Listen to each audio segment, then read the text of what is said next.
We're excited for this opportunity.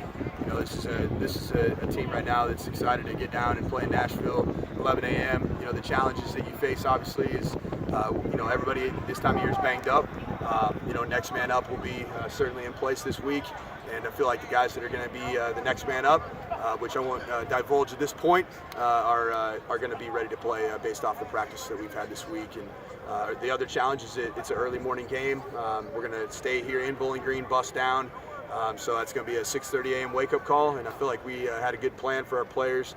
Had 6:30 a.m. meetings this morning. We'll have them again tomorrow morning, and try to get them nice and tired so they get a great night's sleep and in beds at 9 o'clock. And we'll be ready to go down there and do everything we can to find a result.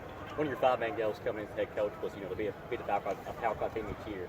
Just how the team looked in practice this week, and what's the approach going in next? Yeah, I think that the chip on your shoulder's got to be really big when you're a Conference USA school and you got an opportunity to play an SEC school. I mean, there's a reason why those types of victories are program-defining type victories, because SEC programs, Big 10 programs, Big 12 programs, they're the haves in college football, and I think that the way you go down and find a way to beat these type of teams, you got to play with an unbelievable chip on your shoulder, and that's what I believe we've practiced with, and I believe that we'll take into that game.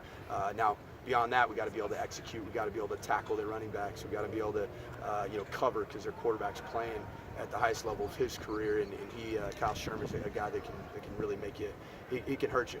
So we got to do a good job with the whole deal on defense, and then offensively, I know it's certainly been well documented our struggles with running the football, but we can't abandon what we do, and that's we got to make sure that we find a way to effectively run the football against a bigger front than we've seen all year, and that's the kind of deal that you need to have, that same chip on your shoulder. You got something to prove, and our blocking unit, our running backs, they got something massive to prove this week.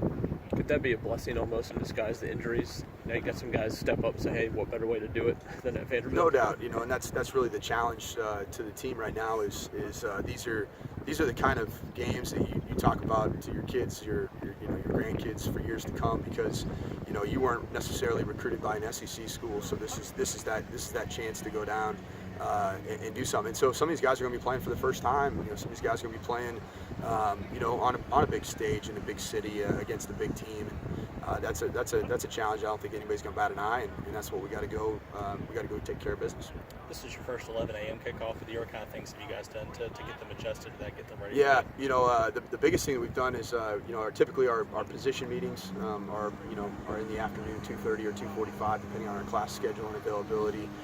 We do breakfast check, which is good. So our players are used to waking up every morning between 6:30 and 7 o'clock and getting to breakfast. But what I wanted to do, particularly towards the tail end of the week, to almost get the rhythm of the body clock to waking up earlier and going to bed a little bit earlier, which you can't fully control until Friday night, but is to actually have intellectually engaging situations by having 6:30 a.m. position meetings this morning, and they were bright-eyed and ready to go. And that was a challenge to them. Is we can't come into that that breakfast at 7 a.m. on Saturday morning and be sluggish and have sleep in our eyes and be in our pajamas. So we got to get in that meeting and be ready to go. So we wanted to train our body towards the tail end of the week to be ready for that.